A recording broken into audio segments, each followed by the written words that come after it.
За энэ төрийн өмчт болон төрийн өмчийн оролцоотой хуулийн этгээдүүдийн талаар авах арга хэмжээний талаар 11 сард засгийн газрын тогтоол гарсан байгаа. 8 сард гарлуу те. Тэгээ тэр үед ярьжсэн л да бүр дээдлэн 60 сая төгрөгийн цалин авдаг гүйцэтгэх захирлууд байна гэж. Энийг ер нь шийдсэн үү? Цалин хөлс нь дурамшуулын хэмжээ ямар хөө хэмжээ шийдэгдсэн бэ? Ямар яг өнөөдөр тийм үү? Шийдсэн болвол энэ төрийн өмчт компаниудын захирал удирдлагууд хэдээс хэдэн сая төгрөгийн цалин авчихна. Ямар урамшуул авах юм? Тэр нь орлого өгдөн өөрийнх нь үйл ажиллагааных нь тийм үү? Байгуулсан гэрээтэй холбоотой байхаар уйж өгсөн үү? Өр зээлтэй байгаад байдаг. Орлого нэмэгддэггүй. Цалин зүгээр аваад гэлмэгчгүй явж идэг. Ийм байгаад хахаар байгаа юу? Тухайлах юм бол би ганцхан зүйл хэлэх гээд байна л да. Энд дэр Мон Атом гэж компани байж байгаа.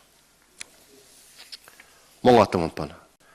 2.8 тэрбум төгрөгийн хөрөнгөтэй, өр төлбөр нь 6.6 тэрбум, орлого нь 2.1 тэрбум, зардал нь 565 сая, алдагдал нь 531 сая. Хэдэн хүн ажилтгүй? Нэг хүн ажилтдаг. Нэг хүн ажилтдаг мөртлөө 565 сая төгрөгийн зардал гаргадаг, 531 сая төгрөгийн алдагдaltaй ажилтдаг. Ийм байж байгаа хэрхэн шийдэхээр шийдсэн бэ? Шийдсэн байх ёстой. Энийг нэг хариулж өгөөч. За хоёрдугаарт нь өр зээлтэй холбоотой асуудлууд. Харж байхад хамгийн их өр төлбөртэй төрийн банк байж 1.5 их найдын өр төлбөртэй. Төрийн орон сууцны корпорац 351 тэрбум төгрөгийн өр төлбөртэй. Эрдэнэт үйлдвэр 616 тэрбум төгрөгийн өр төлбөртэй гэдэг. Энэ өр төлбөрүүд хэрхэн бий болсон юм байна? Яагаад ийм их хэмжээний өртөө болчихв, зээлтэй болчихв? Үүнийг шалтгааны судлуу яаж хэрхэн барагдуулах талаар арга хэмжээ авахар шийдсэн бэ? Энийг нь хариулж өгөөч. За хувьчлалтай холбоотой асуудал бас байна энд.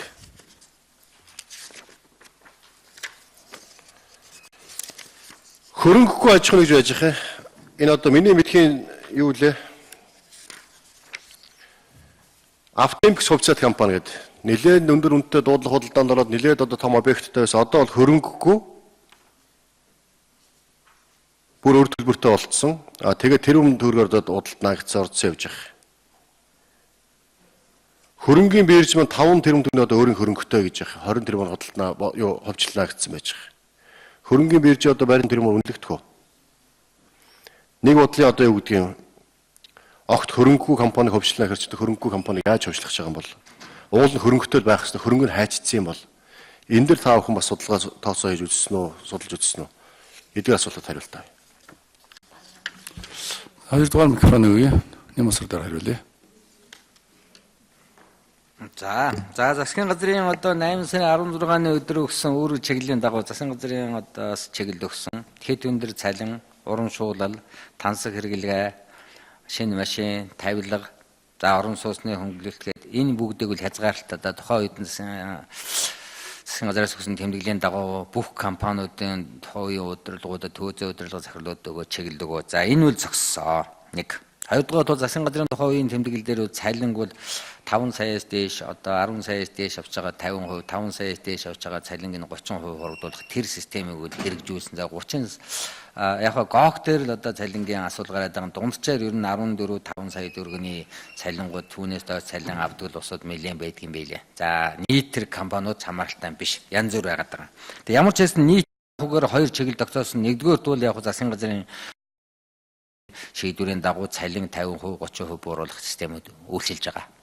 Хоёрдугаар асуудал бол шинээр зорилт төвшин батлуулж байгаа бүх компаниуд зорилт төвшингийг батлуулж байгаа хүрээнд бол таны ярьж байгаа үйл ажиллагааны цар хүрээ, орлого, ашиг тэгээд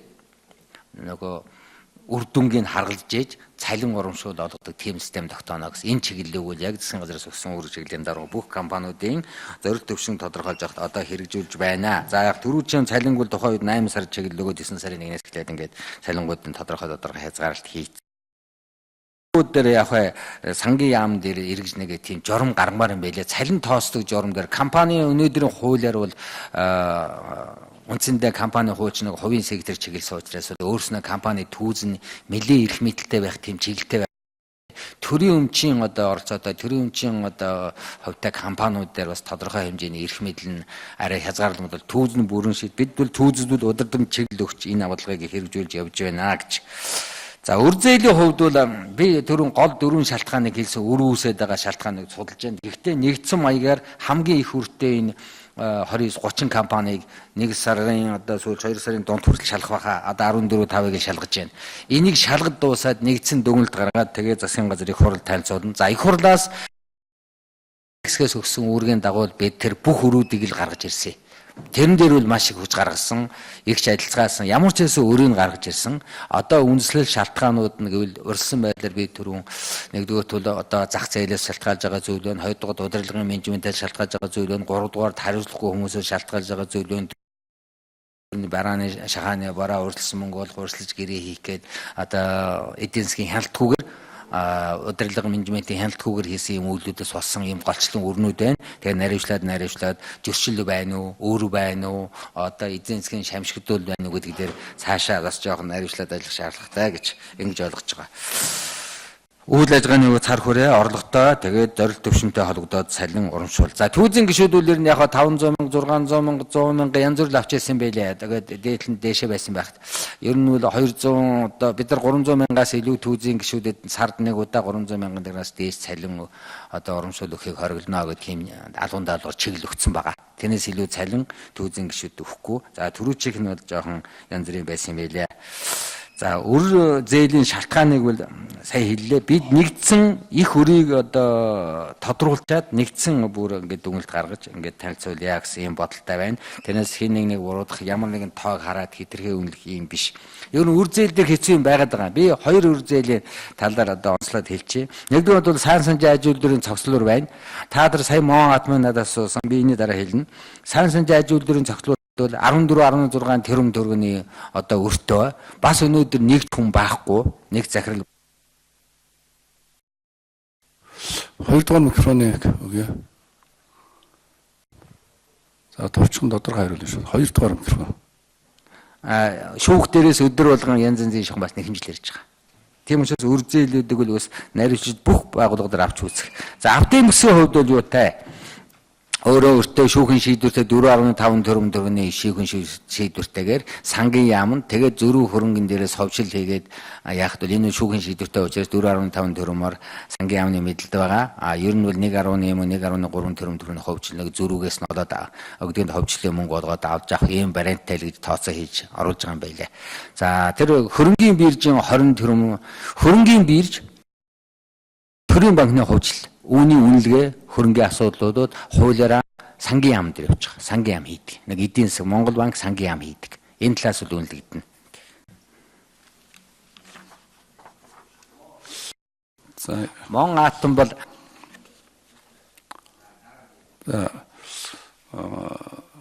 өнцгтгшүүн тодруулахаас өмнө шүү дээ. Сая бол их тодорхой асуултуудад тодорхой хариулахгүй болохгүй юм л да. Энэ таны дээр юун дээр менежментийн бодлого ашиггүй бараа шахсан тэгээд мэрэгжлийн хүмүүс удирдсан тэргээд ерөнхийд нь яриад байна. Яг ямар компанид хичнээн хэмжээний юм шахчихсан юм. Жишээ баримттай нь одоо хэлж ийж энийг зас сайжруулах хэрэгтэй шүү дээ. Ямар менежментийн алдагдал гарцсан юм. Тэгээд одоо ашиггүй зээл аваад л яг одоо үр ашигтай ажиллаж байхад нь ашиггүй бахан зээл авчихсан гэдэг тэр зүгээр нэг дураар дөрөгцсөн юм шиг л ингээд ерөнхийд нь яриад байгаа учраас энийг тодорхой асуудалд хариулмаар. За бямцгтгшүүн тодруулаад байгаа. За энэ асуултуудыг тодорхой хариулаарай. Тоо баримттай, эзэнтэй. За засгийн газраас үндсэндээ яасан л да 1 сарын 5-аас 10 сая төгрөгийн цалинтай этгээдийн цалинг 30% бууруулъя. 10 саяас дээш төгрөгөөс дээш тийм үү цалинтай болвол 30 сая төгрөгөөс дээш цалинтай болвол 60% бууруулах юм чиглэлийг одоо төрийн өмчийн бодлого зохицуулалтын газарт өгсөн байгаа. За яг энэ ажлууд маань хэрэгжсэн үү? Энэ хүрээндээ одоо өнөөдөр хамгийн дээд цалинтай ямар аж ахуйн нэгжийн захирал хэдэн төгрөгийн цалинтай байна? Түүнээс ерөөсөө өнөөдрийн 10-аас дээш сая төгрөгийн цалинтай хүмүүсийн компаниудын захирлуудын нэрсийг гаргаж хэлээч. За хоёрдугаар микрофон өгье. Нэмсэр дараа хариулъя. За ер нь бол хэлсэн цалингууд бол яг засгийн газрын шугамд байгаа журамлагдсан. Хамгийн өндөр цалин ГОК дээр яригддаг. ГОК дээр 10 сая евро. За 24-5 одоо сая төгрөг хүрчээд байгаа ханшаар бодогдохоор. Тэрийг бол бид нар нөгөө 60% гэдэг системээр энийг л хэрэгжүүлнэ мөрднө гэж. Дараа нь Монгол шуудангийнхан байгаа Солонгос талын захирал нь $4,800. За одооны ханшаар бодохоор нэг 12-3 сая хүрчээд байгаа. Тэднийг бас адилхан нөгөө 50% хэмд рүү одоо буруулна. Хөдөө аж ахуйн бирж 9.5 сая төгрөгийн цалин авчаас 10-т нь хамруулад сая цалингийн тогтоохтон 4 сая хүртэл буруулсан. Ингээд шууд одоо нөгөө гэрээ хийж ихтэй шууд бууруулал яваад гэж байгаа. Энийг бол нэгэнтээ бүгд нь хэрэгжүүлнэ. 80 хэдэн кам бүгд нь ерөөс яг тэр системээр нь хэрэгжүүлэл яваад байгаа. Гэрээ хийхдээ тэрийг л хийн. Контрактын нэг хөлсөөр ажиллах гэрээн дээр шууд тэрийн загаал яваад гэнэ. Таны цалин тэд, урамшуул тэд, машин авахгүй бүр тодорхой энийг бол зааж байгаа учраас 80 хэдэн компани дээр бүгд дээр нь удаа бас. За түрүүн таны асуудал нь Мон атом дээр бол үнэхээр юм хэцүү. Энэ үл гэхдээ Эрдэнэс Монголын одоо харайл шилжсэн байгаа. Манай дээр байхгүй байгаа. Мон атомын асуудал бол арайва Монголыг гадна талаас хөрөнгө оруулалтаа нөгөө талаас үр зээлхтэй. Эхэндээ манай харинд байж байгаад одоо Эрдэнэс Монголын харийн шилжсэн учраас сүүлийн үед энэ дээр бол би одоо наривчлал судалгаа хийгээгүй. За тэр өр дээр бол одоо би 80 хэдэн компани гэдэг юм уу 70 хэдэн бүгдийг ингээд биш бадчил дүгнэлт хийсэн. За яг онцлог өрнүүдээр одоо би хөдөө аж ахуйн биржийг хэлчих. Хөдөө аж ахуйн биржийнх нь бол хувьцаа эзэмшлийн одоо хөрөнгө юу нөгөө техник технологийн сайжруулах хөрөнгөөс 500 гаруй сая төгрөг зүгээр цалин хөлс оромжуулалт идсэн байгаа. 500 гаруй сая төгрөгийг. Уг нь бол тэр яг олгоос нь цалинчих хэвээр та өдөр хувьчлалын 500 хэдэн сая мэдээ технологи сайжруулах хэрэгтэй аахгүй. Тэгээ зүгээр цалин болгоод ингээл хуваагаад идсэн. Наазган хөдөө аж ахуйн бирж. Тэгээд түрүүн жишээ хэлсэн 37 хүнтэй мөртлөө 9.5 сая төгрөг цалин авдаг, 4 машин ундаг. Ямар ч байсан нэг машин үлдээд бүх машинууд нь хурааж байна. Иймэрхүү өргөө зардал гаргадаг юмнууд энэ. Том тэрэгнүүдийг бол нэлээд олон компаниудын том жипүүдийг харьцангуй бас 10 одоо жипүүдийг хурааж яг засгийн газрын шийдвэрийн дагуу холбогдох орон нутагт бас хуваарлаж байгаа. Маш том жиптэй улсууд зөндөө бий. Тэгээ хөрөнгийн хязгаарлах яг одоо бараа шахсан дээр би сая хэлж байгаа тэр үстэй дараагийн хэлэхэд бол яг энэ бол 2 сарын сүүлж 3 сарын ихээр ямар бараа шахсан, ямар нэг өргүү зээл авсан гэдгийг бас нарийжуулж мэрэглийн хүмүүс гарахгүй бол ямар нэгэн тоогоор хин нэг буруутахад бас товтоход бид нар хэцүү байгаа. Урдсан байдлаар үр зээл, авалга тэр нь бүгдтэй л хөөцөлж байна. Бид нар төлөөрөөсө 5 6 хүн би яг санхүүгийн мэрэглийн шалгалт хийдэг төрөмчийн хороонд. Сая энэ 3 сард 15 дахь шалгаж явна. Одоосон Мятаг шалгаад Хонконг, Бээжин, Сеул, Масагва одоо Берлинд явж байна. Тэгээ нэг 4-5 хүн бол яг цэвэр мэрэгжлийн хүмүүсийн дүгнэлтийн нөхөөс бид нар бол яг нэг наривчлал дүгнэлт. Тэгээ сүүлд нэгдсэн одоо санхүүгийн шалгалтын дүн гаргая гэсэн ийм бодолтой байгаа. За, Дамбоч